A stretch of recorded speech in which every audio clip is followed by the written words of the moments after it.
나누실 하나님의 말씀은 사사기 11장입니다. 29절에서 40절 말씀입니다. 구약성서 382쪽에 있습니다. 이에 여호와의 영이 입다에게 임하시니 입다가 길르앗과 므낫세를 지나서 길르앗의 미스베에 이르고 길르앗의 미스베로부터 암몬 자손에게로 나아갈 때에 그가 여호와께 서원하여 이르되 주께서 과연 암몬 자손을 내 손에 넘겨주시면 내가 암몬 자손에게서 평안히 돌아올 때에 누구든지 내 집 문에서 나와서 나를 영접하는 그는 여호와께 돌릴 것이니 내가 그를 번제물로 드리겠나이다 하니라. 이에 입다가 암몬 자손에게 이르러 그가 싸우노니 여호와께서 그들을 그의 손에 넘겨주시네. 아로엘로부터 민닛에 이르기까지 20성읍을 치고 또 아벨 그라밈까지 매우 크게 무찌르니 이에 암몬 자손이 이스라엘 자손 앞에 항복하였더라.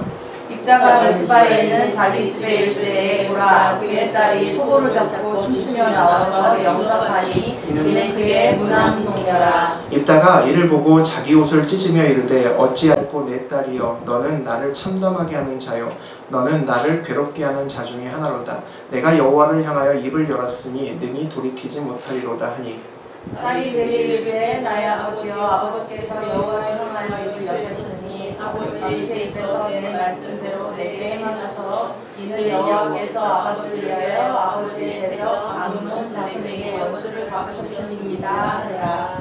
또 그의 아버지에게 이르되 이 일만 내게 허락하사 나를 2달만 버려두소서. 내가 내 여자친구들과 산에 가서 나의 처녀로 죽음을 인하여 애곡하겠나이다 하니 그가 이르되 가라 하고 2달을 피하고 그를 보내니 그가 그 여자친구들과 가서 산 위에서 처녀로 죽음을 인하여 애곡하고 2달 만에 그의 아버지에게로 돌아온지라 그는 자기가 서원한 대로 딸에게 행하니 딸이 남자를 알지 못하였더라. 이것이 이스라엘의 관습이 되어 이스라엘의 딸들이 해마다 가서 길르앗 사람 나의 딸을 위하여 나올시 애곡하라.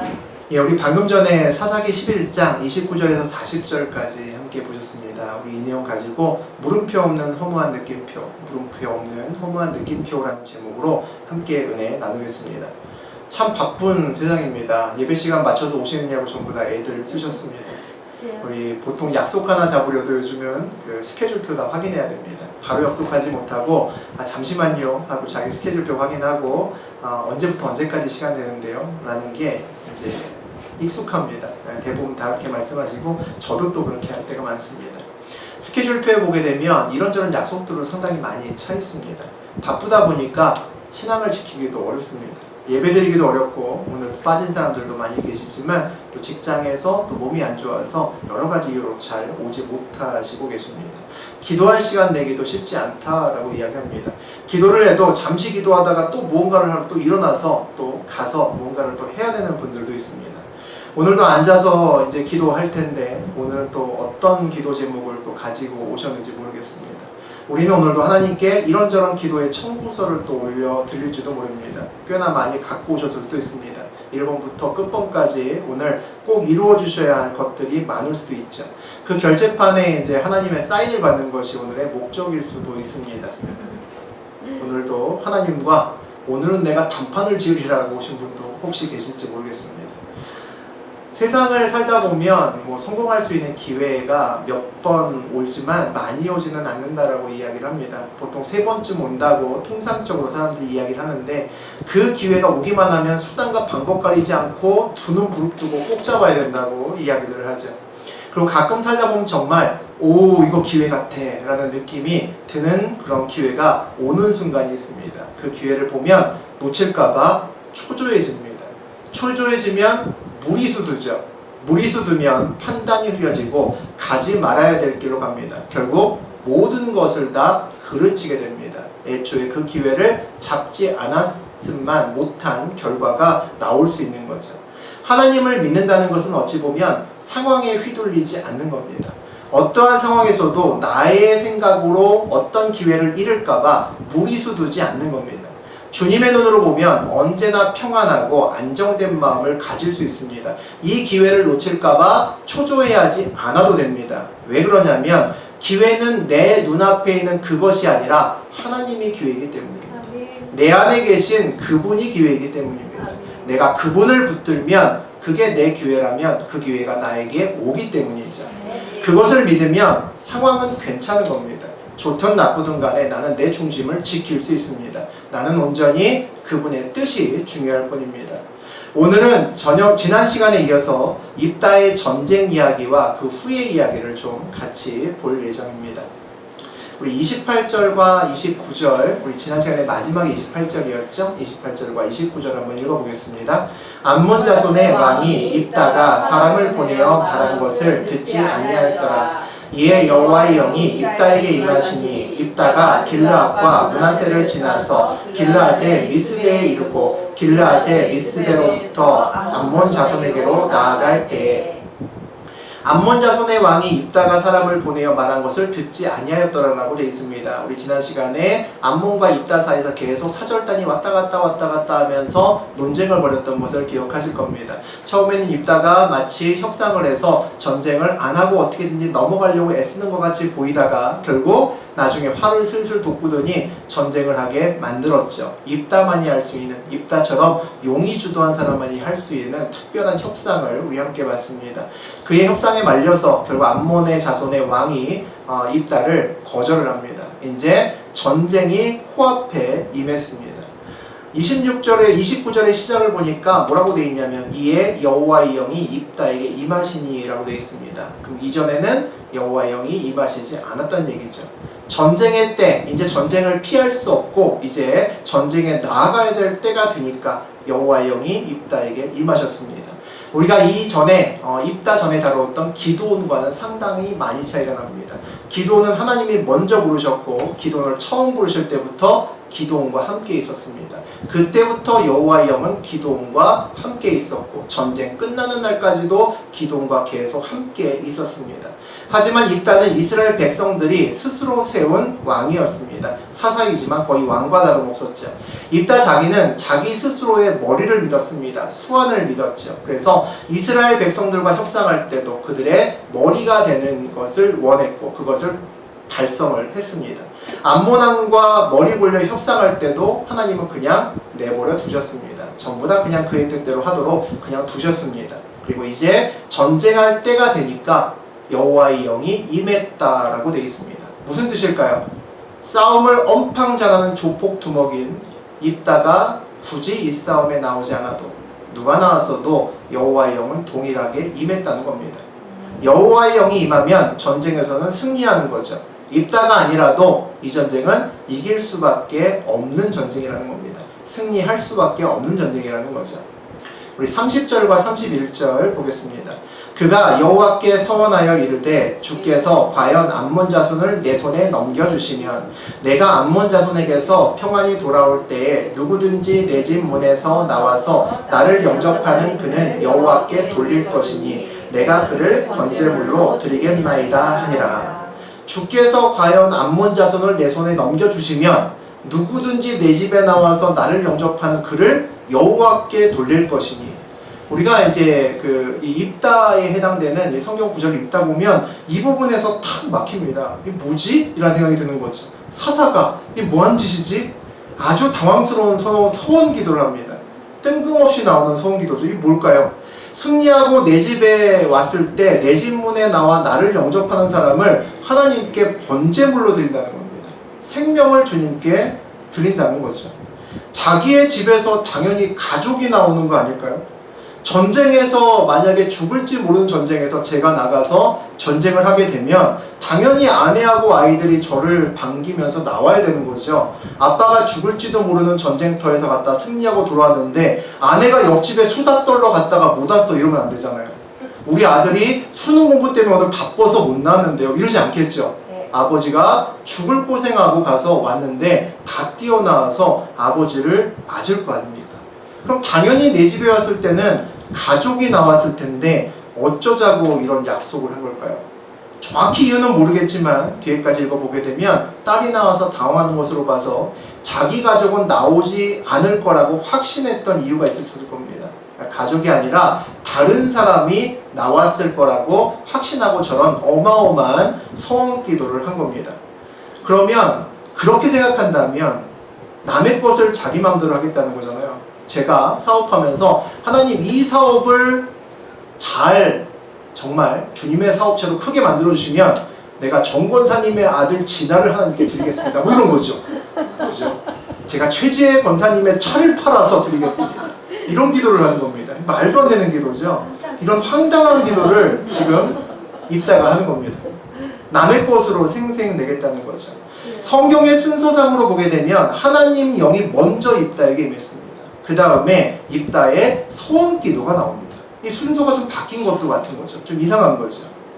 하나님의 영이 임했을 때 입다가 아무 느낌이 없었을까요? 입다는 하나님을 잘 몰랐었던 사람인 것은 틀림없습니다. 이전에 하나님과의 어떤 교제도 나와 있지 않고 하나님께 기도했다는 얘기도 나와 있지 않습니다. 그러니까 입다는 하나님을 잘 몰랐던 사람이에요. 그런데 그랬던 사람이다 하더라도 하나님의 여호와의 영이 임했는데 아무 느낌이 없을 순 없습니다. 느낌이 있었겠죠. 시쳇말로 촉이 왔을 겁니다. 왠지 이번 전쟁은 이길 것 같은 자신감이 들고 느낌이 아주 좋고 아 이거 뭔가 기회가 왔구나 라고 느껴졌을 겁니다. 입다는 아주 머리가 비상한 사람입니다. 우리 지난 시간과 그 전 시간에 봤던 것처럼 입다는 아주 기가 막힌 사람입니다. 협상의 달인이죠. 길르앗의 장로들이 왔을 때도 아 지금 이 상황에서 이 사람들이 왔으니까 내가 어디까지 빼먹을 수 있겠구나 정확히 아는 사람입니다. 그래서 그들의 머리가 되겠다라고 마음 먹고 그것을 반드시 이루어냈던 사람입니다. 아주 기가 막힌 사람이죠. 우리 지난 시간에 암몬 왕도 가지고 노는 장면도 봤습니다. 아주 만만치 않은 사람입니다. 한 번 찾아온 기회는 절대로 놓치지 않는 사람이죠. 그런데 오늘 촉이 온 겁니다. 이 전쟁에서 이길 것 같습니다. 하나님이 도우시는 것 같은 느낌이 왔습니다. 내 인생에 두 번 다시 오지 않을 확실한 기회가 온 것 같은 거죠.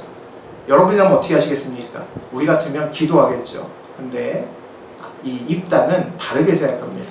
기회가 왔다. 하나님이 오신 것 같은 거죠. 그래서 하나님과 협상에 들어간 겁니다. 이 전쟁을 이기게 해주시면 남들이 드릴 수 없는 것을 제가 드리겠습니다. 이러는 거죠. 기도하는 것이 아니라 협상하고 하나님이 거절할 수 없는 카드라고 생각하는 것을 자기가 제시하는 겁니다. 이 기회를 반드시 잡고야 말겠다는 거죠. 승리 외에 입다의 조건이 하나 더 있습니다. 내가 암몬 자손에게서 평안이 돌아올 때라고 되어 있죠. 자기가 다치지 않고 죽지 않고 와야 된다는 겁니다. 참 용의주도하죠. 어떤 것을 주님께 기도하면서도 빈틈이 없습니다. 협상할 때 자기가 구할 것은 하나하나 다 구하는 것을 볼 수 있습니다. 우리가 보통 뭐 A를 해주시면 B를 드릴게요. 이런 것들을 조건문이죠. 어떤 조건하에서 무엇을 드리겠다고 얘기합니다. 조건적인 소원 기도죠. 과연 암몬 자손을 내 손에 넘겨주시면 이라고 이렇게 기도하잖아요. 과연 진짜 정말 전쟁에 이기게 해주시면 제가 번제물 드리겠습니다. 이런 거죠. 그럼 암몬 자손과의 전쟁에서 입다가 솔직하게 이길 자신이 있는 걸까요? 없는 걸까요?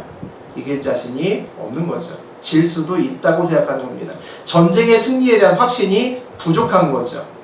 전쟁의 승리를 몰랐다는 것은 입다가 뭔가 승리할 것 같은 강한 느낌, 그리고 뭔가 하나님이 도울 것 같은 강한 느낌은 분명히 들었지만 여호와의 영이 임했다는 생각은 하지는 못했을 거란 얘기죠. 여호와의 영이 임했으면 승리밖에 없는데 그것까지는 몰랐던 겁니다. 그래서 이 전쟁에 하나님을 끌어들여야겠다라고 생각한 거죠. 사실 이 전쟁은 이스라엘 백성들이 마음을 들이는 회개로 하나님을 근심케 할 만큼의 회개를 했잖아요. 그걸 통해서 하나님이 마음을 돌리셔서 백성들과 함께하기로 이미 결정을 하셨습니다. 그래서 이 전쟁은 이미 하나님의 전쟁이죠. 하지만 이 입다는 그 사실을 모르기 때문에 이 전쟁을 자기의 전쟁이라고 생각하는 겁니다. 그래서 이 전쟁을 어떻게든지 하나님의 전쟁으로 바꿔야 되는 거죠. 다시 말하면 내 전쟁에 하나님을 무조건 개입을 시켜야 되는 겁니다. 뭔가 촉이 왔고 하나님이 도와주신다는 느낌이 드니까 하나님을 어떻게든 내 전쟁에 끌어들여서 이 전쟁에서 하나님이 뭔가 일을 하게끔 만들어야 되는 거죠. 그래서 오늘 소원을 통해 하나님이 자기를 도울 수밖에 없는 하나님과 딜을 하고 있는 겁니다. 얼마 전 우리 사무엘서에서 블레셋과의 전쟁을 할 때 여호와의 궤를 들고 나갔죠. 우리가 그것을 부적이라고 불렀습니다. 여호와의 궤 부적을 들고 나가서 만방으로 깨졌죠. 오늘 입다는 또 다른 부적을 자기의 손에 쥐고 암몬과의 전쟁으로 나가기를 원했습니다. 오늘 번제물이 굉장히 특이하죠. 누구든지 내 집 문에서 나와서 나를 영접하는 그는 여호와께 돌릴 거다. 승전보를 올리고 돌아오는 길에 나를 영접하는 첫사람을 하나님께 드릴 거다. 사람을 번제물로 드린다라고 되어 있습니다. 성경을 통틀어서 하나님께 사람을 번제물로 드리는 일은 없습니다. 이것은 당시 고대의 이방 민족들의 풍습입니다. 대표적으로 지금 입다가 싸우는 적군 암몬 자손들이 당시에 사람을 드리는 풍습을 가지고 있었던 거죠. 암몬과 싸우는데 대적 암몬들의 이방 문화에 이미 입다가 젖어 있었다라는 겁니다. 이 문장에 대해서 그 신학자들이 사실은 논란을 굉장히 많이 합니다. 두 가지의 그 의견이 있는데, 첫 번째 의견은 정말 사람을 번제물로 드렸다라는 설이 있습니다. 두 번째는 나중에 이제 딸을 드리잖아요. 딸을 드리는데 사람을 결혼하지 않고 하나님의 성전에서 결혼하지 않고 그냥 평생을 바치는 그런 삶을 살게 했다. 그런 설의 두 가지가 있습니다. 첫 번째 번제물을 드렸다는 설에는 우리 방금 전에 30절, 31절 읽었던 곳에서 31절 후반부에서 번제물이라는 용어가 분명히 나오는 데 있습니다. 그리고 맨 끝에 우리 40절에서 보게 되면 이스라엘 백성들이 이 번제물로 바쳐진 딸을 위해서 사흘 동안 매해마다 울었다는 겁니다. 만약에 죽지 않고 그냥 결혼만 안 하고 그냥 그렇게 살다가 자기 명대로 살다 죽었다면 그래도 결혼을 안 했으니까 슬픈 일이긴 하지만 매 사흘 동안 울 필요까지는 없었겠죠. 그래서 신학자들이 일부는 실제로 입다가 사람을 번제물로 드렸다라고 주장을 합니다. 또 그렇지 않고 결혼하지 않고 계속 있었다라는 사람들은 31절 이후에 보면 번제라는 말이 나오지 않고 중간중간에 남자를 알지 못하더라, 처녀로서 그냥 마치 산 것처럼 애매하게 두리뭉실하게 넘어가거든요. 그래서 그렇게 이야기하는 경우도 있습니다만 문맥상으로는 번제물로 드린 것의 확률이 훨씬 더 높다라는 생각이 듭니다. 그러나 성경에서 정확히 얘기는 하지 않습니다. 기드온은 자기가 전쟁을 할 때 이것이 하나님의 뜻인지 아니면 자기 뜻인지, 하나님이 정말 자기를 큰 용사로 생각하시는지 그걸 테스트하기 위해서 양털 시험도 하고 이런저런 시험들을 합니다. 본인의 의심을 지우기 위해서죠. 조건부로 기도하고 서원기도를 했지만 그것은 하나님을 시험했지만 하나님의 뜻을 알기 위한 시험이었습니다. 그러니까 괜찮은 거죠. 근데 입다는 왜 이런 소원을 했을까요? 전쟁의 승리를 위해서죠. 놓치지 않는 기회, 이 기회를 절대 놓칠 수 없었기 때문입니다. 입다는 이 전쟁이 쉽지 않음을 알고 있었던 거죠. 객관적으로 이스라엘보다 입다 그 앞에 있는 암몬 자손의 세력이 훨씬 더 큽니다. 군사도 많고 훨씬 더 잘 훈련되어 있는 거죠. 싸우면 거의 지게 되어 있는 겁니다. 그래서 하나님을 이 전쟁에 개입시키기 위해서 파격적인 제안을 해야 됐습니다. 그래서 입다가 무리수를 둔 거죠. 자기 앞에 있는 기회를 잡기 위해서 무리수를 둔 겁니다. 입다 입장에서는 비장의 노림수고 히든 카드였을 수 있습니다. 그동안의 사사하고는 참 많이 다르죠. 이스라엘 사사인 입다가 과연 하나님이 누군지 알고는 있나? 라는 의문이 들 정도의 사건입니다. 사사기에는 하나님이 선택해서 기름 부으신 많은 사사들이 나옵니다. 우리 대표적으로 기도는 하나 봤지만 다른 사사들도 대체적으로 비슷합니다. 어려서부터 신실한 사사들도 있고 기드온처럼 하나님과 좀 동떨어지게 살다가 하나님의 은혜로 부르심을 받은 다음에 하나님을 차근차근 알아가면서 성장한 후에 쓰임을 받는 경우도 있습니다. 그런데 입다는 하나님이 어떤 분인지도 모르는 채 전쟁에 임합니다. 그런데 그런 그에게도 하나님은 영을 부으셔서 전쟁에서 승리하게 하시는 거죠. 이스라엘의 사사기에는 여러 사사들이 나옵니다. 우리 이제 이거 끝나고 나서도 다른 사사들을 몇 명 더 볼 건데, 사사는 이스라엘 전체를 다스리고 하나님의 명령을 전해주고 백성들에게, 그리고 백성들의 말을 가지고 하나님께 기도해서 백성들의 이야기를 또 전해주는 역할을 합니다. 일종의 메신저에 대한 역할이죠. 입다가 일종의 단톡방을 만들었습니다.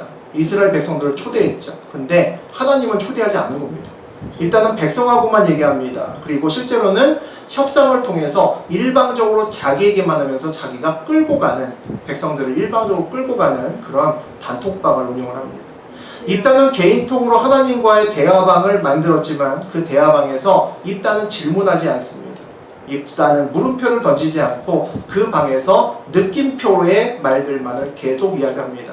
하나님의 답변이 전혀 필요 없는 입다의 말들만 하나님과 입다의 채팅방에 있는 거죠. 하나님은 톡방에서 나가시진 않았지만 묵묵히 계실 뿐 응답하지 않으시는 이유입니다. 기도는 끊임없는 물음표로 하나님과 소통했습니다. 그 물음표들 가운데 하나씩 느낌표로 채워갔습니다. 그런 인생길이었는데 하나님과의 관계에서 입다는 처음부터 물음표 없이 느낌표로만 인생길을 쌓아갑니다. 물음표가 없는 거죠. 물음표로 시작하지 않은 느낌표는 의미가 없습니다. 허무하죠.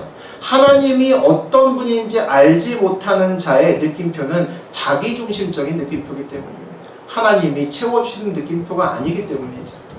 사람의 생명을 드릴 테니까 이기게 해주세요 라는 것은 감사가 아닙니다. 아주 이상한 거죠. 아주 값지고 진귀한 것을 드릴 테니까 뭘 주세요 라는 겁니다. 뇌물을 드리는 거죠. 청탁을 하는 겁니다. 하나님과 그래서 딜을 하는 거죠. 뇌물을 주거나 딜을 할 대상은 누굽니까? 사람이나 우상입니다. 입다는 지금 하나님을 하나님이 아니라 우상으로서 취급을 하는 겁니다. 입다가 암몬의 문화, 다른 우상 문화에 그만큼 젖어 있었던 사람이었다는 거죠. 우리 32절과 33절 보시겠습니다. 이에 입다가 암몬 자손에게 이르러 그들과 싸우더니 여호와께서 그들을 그의 손에 넘겨주시매 야루엘로부터 민님에 이르기까지 20성읍을 치고 또 아벨 그레멘까지 매우 크게 무찌르니 이에 암몬 자손들이 이스라엘 자손 앞에 항복하였더라. 32절과 33절 이 두 개가 전쟁에 대한 스토리 답니다. 우리 지난해 얘기했던 것처럼 전쟁은 딱 두 절이고 앞에 이야기 굉장히 많고 이 전쟁 끝난 다음에 이야기가 또 엄청나게 많은 아주 특이한 그 사사의 일대기가 있답니다. 여호와께서 그들을 그의 손에 넘겨주심에 매우 크게 무찌르니 항복하였더라. 정말 짧은 전쟁이고 전쟁의 내용도 별로 없습니다. 승리의 원인을 얘기하죠. 여호와께서 넘겨주셨다. 그래서 이겼다는 겁니다. 승리의 과정을 얘기합니다. 20성읍을 치고 또 아벨 그라밈까지 매우 크게 무찌르니 엄청나게 큰 승리라는 얘기죠. 승리의 결과는 뭡니까? 이스라엘 자손 앞에 항복하였더라. 그것이 승리의 결과입니다. 여호와의 영이 입다에게 임하셔서 크게 승리하고 암몬이 항복한다라는 거죠. 당연한 이야기를 하고 있습니다. 승리는 이미 예견된 거죠.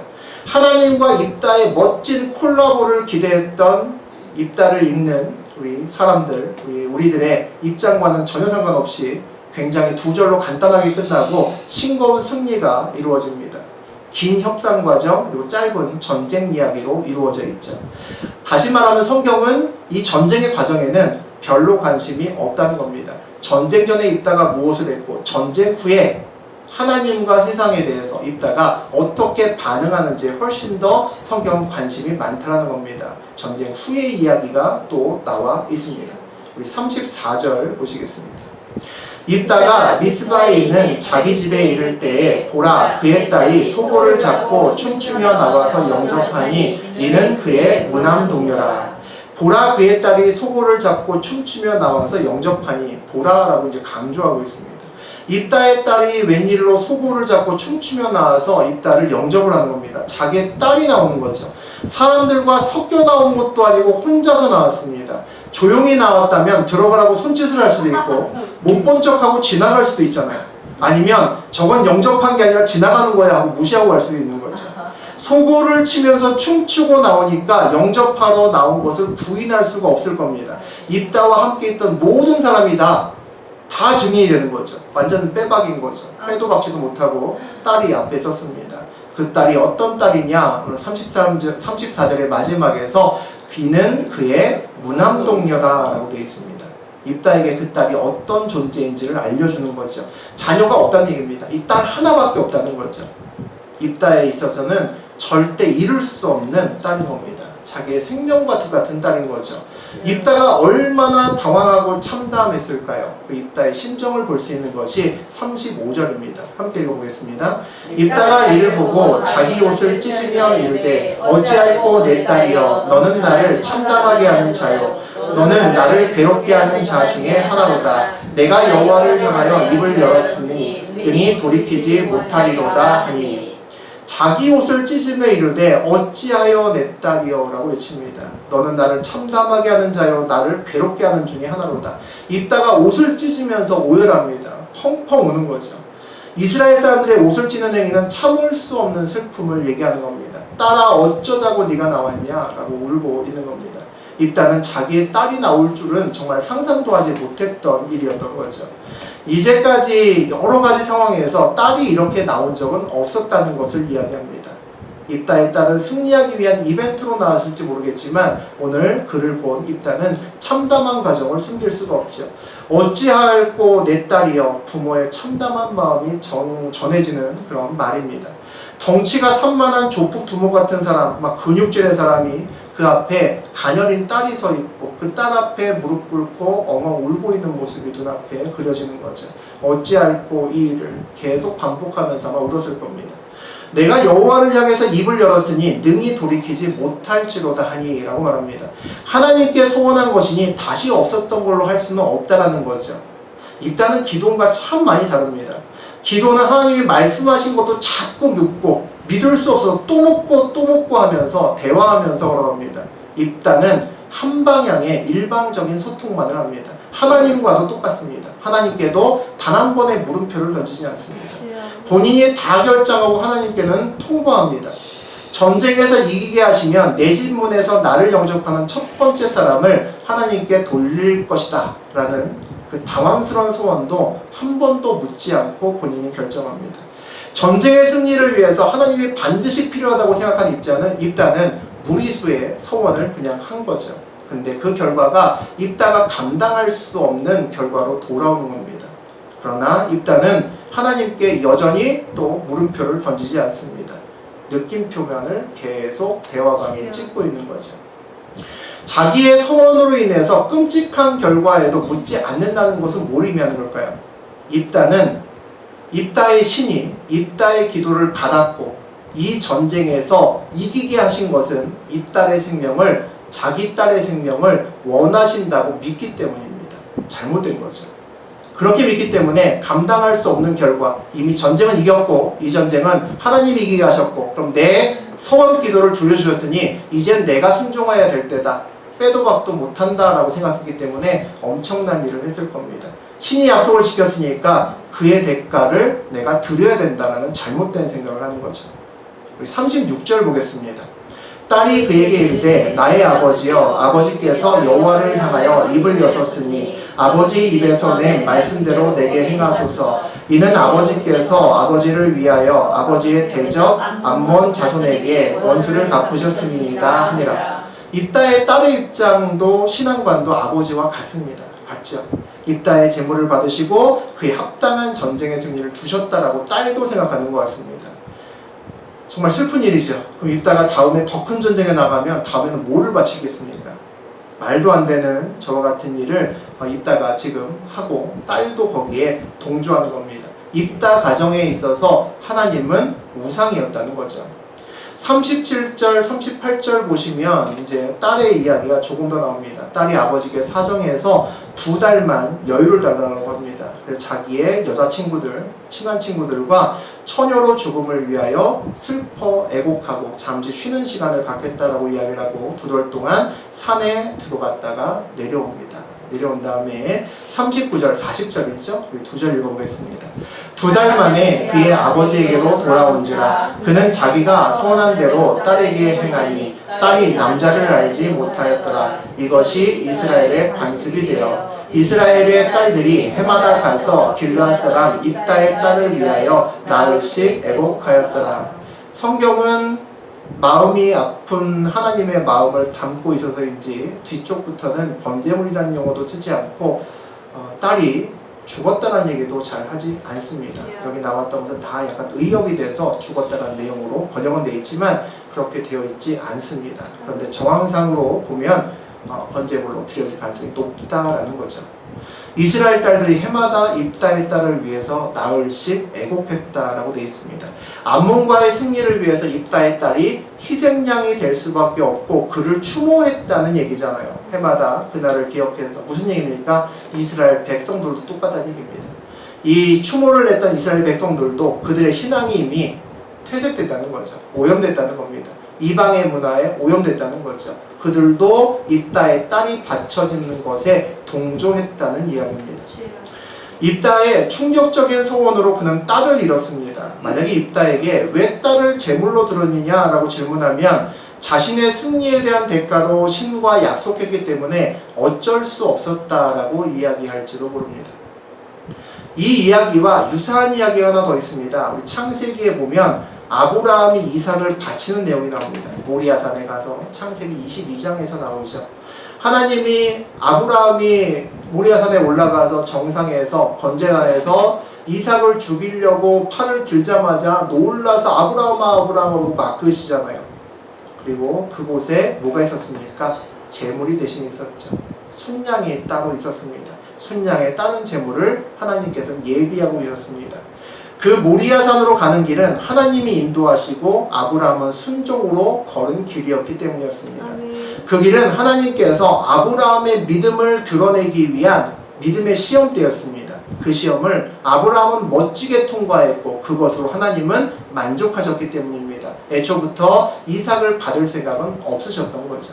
그런데 오늘 입다의 사랑하는 딸을 위한 다른 제물은 준비되어 있지 않습니다. 입다의 길은 입다 스스로 결정하고 걷는 길이었기 때문입니다.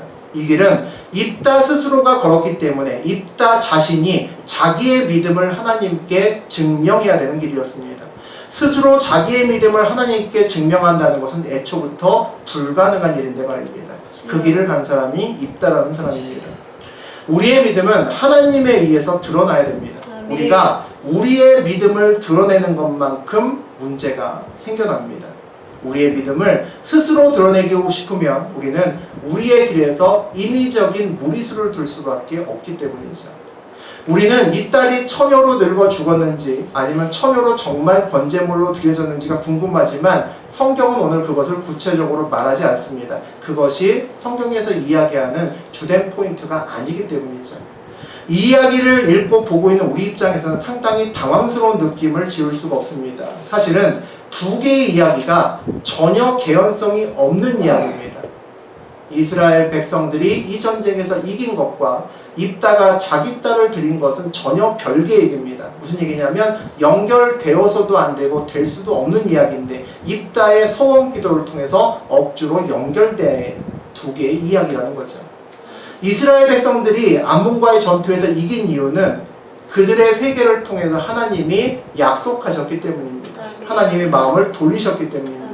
그에 반응해서 하나님의 영이 입다에게 전쟁 전에 임하셨던 것뿐이고 입다의 서원과 전쟁의 승리는 전혀 관련이 없었다는 거죠. 입다는 알지 못했지만 이것은 입다 인생께서 가장 충격적인 이야기일 겁니다. 그런데 입다는 자기의 서원을 하나님께서 받으셨다고 착각합니다. 그리고 자기의 믿음을 하나님께 증명할 수밖에 없는 궁지에 몰린 사람의 입장에서 딸을 바친 겁니다. 입다의 서원과 전쟁의 승리가 아무런 관련이 없었다면 입다가 얼마나 허무할까요? 우리도 살면서 기도를 많이 합니다. 이거 해주시면 저거 할게요. 드릴게요. 이런 기도 하죠. 저도 한 적 있습니다. 서원 기도 조심하셔야 됩니다. 우리는 입다와 같은 무리수를 둔 서원 기도 드린 사람은 없을 겁니다. 하지만 우리가 주로 드리는 서원 기도는 이거죠. 하나님 이거 해주시면 제가 열심히 봉사할게요. 하나님 이거 주시면 제가 교회 안 빠지고 열심히 다닐게요. 새벽 예배 드릴게요. 뭐 이런.